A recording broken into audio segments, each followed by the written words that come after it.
Dans une déclaration à l'occasion de la commémoration de la guerre des 6 jours, la Synergie 20 ans des souvenirs a informé l'opinion locale, nationale et internationale que le peuple de Kisangani, très meurtri par la cruauté des armées rwandaises et ougandaises et les acolytes rebelles congolais, est loin de penser ses plaies qui restent encore béantes 20 ans après. À commémorer ces tristes souvenirs, cette synergie a demandé aux frères et sœurs Boyomé rescapés ainsi qu'à tous les compatriotes congolais de ne jamais oublier et de garder allumée la flamme du souvenir. 5 juin 2020, cela fait exactement 20 ans que la barbarie des armées régulières du Rwanda et de l'Ouganda a causé des centaines de morts et d'énormes dégâts matériels et environnementaux dans la ville congolaise de Kisangani. Ce cruel événement est connu sous l'appellation de guerre des 6 jours.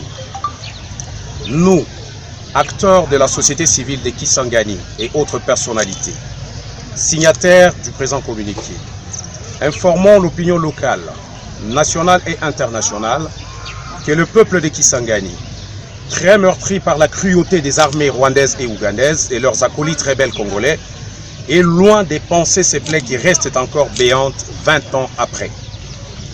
En ce jour de commémoration de ce triste souvenir, nous demandons à nos frères et sœurs, Boyomé rescapés, ainsi qu'à tous nos compatriotes congolais, de ne jamais oublier et de garder allumée la flamme du souvenir. Nous appelons le gouvernement congolais à s'assumer en réclamant réparation auprès des gouvernements rwandais et ougandais, en usant de tous les moyens à sa disposition. Nous appelons l'Organisation des Nations Unies, l'ONU, à instituer des chambres spéciales sur le Congo en matérialisant le contenu de son rapport mapping. Enfin, que la justice congolaise, qui se veut indépendante, ouvre des dossiers sur ces massacres de Kisangani, car d'autres présumés auteurs sont encore en circulation en République démocratique du Congo. Rappelons que cette fameuse guerre de 6 jours avait fait plus de 1200 morts et 3000 blessés. Vraiment, il va pénible. Si vous moto oyoka, vous êtes vivant, vous allez le remonter, le longwakati. Maye di matano sote, soko tansi ngo balaka, ngo komi lelo, zangi mwana, zangi bana, zangi mobali, vraiment c'est pas konzi ba kasi. Koko sabana, mutuye mako esakasi. Tout peut de biloko, tout peut de bandako, et ba stress on a, les gens continuent à mourir. Notre jour kufa, on dit on a ba jour kufa, na ba makanisi belé peut-être ndenge comme la kangai, malgré je me bats seul, me ba wana.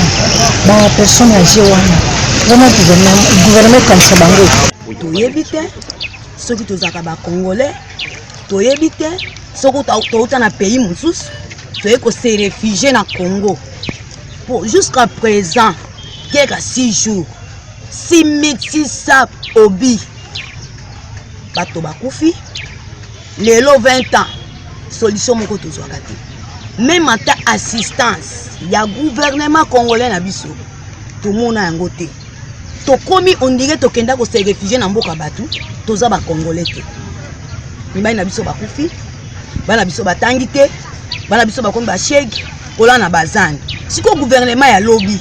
20 ans plus tard, aucune victime n'a jamais obtenu justice tandis que les chefs militaires rwandais et ougandais ainsi que leurs alliés congolais impliqués dans ces carnages sont toujours libres comme l'air. Sur ce qui est de cette tragédie inoubliable, Rwandais et Ougandais s'étaient déjà affrontés à 2 reprises auparavant. Un premier affrontement en août 1999, un deuxième le 5 mai 2000, au cours duquel les 2 armées avaient tué 24 civils congolais et blessé un nombre indéterminé d'autres. Mais les affrontements de juin 2000 firent sa commune mesure. Le conflit avait été précédé par des semaines nourries d'une intense campagne de haine orchestrée par les 2 cas. La radio Liberté d'obédience ougandaise et la RTNC d'obédience rwandaise avaient diffusé abondamment les messages de haine et des appels à la guerre et à la vengeance. It's a war started by the Ugandans.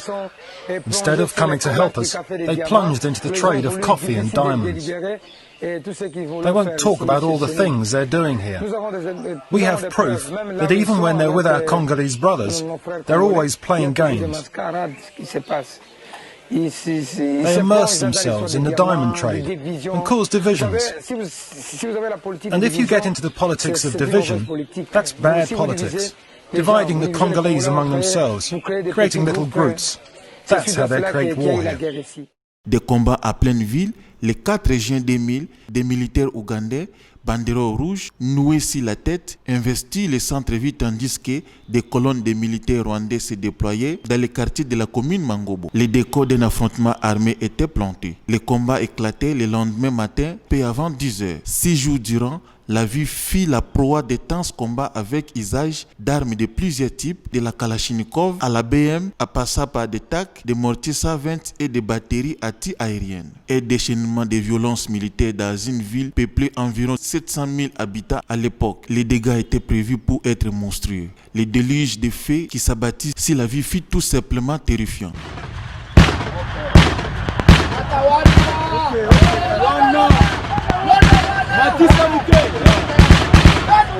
Selon l'ONG Groupe Justice et Libération, plus de 10 000 obus et des milliers de balles à l'arme légère et automatique furent tirées dans la ville. Les deux armées n'avaient consenti aucun effort pour évacuer les civils pris au piège. Au contraire, les soldats rwandais, tout particulièrement utilisés comme poste de tir des habitations où des civils avaient trouvé refuge avant de décamper, laissant les occupants subir de plein fouet la riposte des forces ougandaises. La ville fut littéralement pillée par des roquettes et des obus qui pleuvaient de partout. En une fraction de seconde, des familles entières disparaissaient, broyées dans la déflagration d'un obus. Dans une ville à forte concentration, un seul obus tuait jusqu'à 8 personnes. Le nombre de victimes culminant dans les quartiers résidentiels du Nord, notamment dans les communes de la Chopo, Makiso et Mangobo.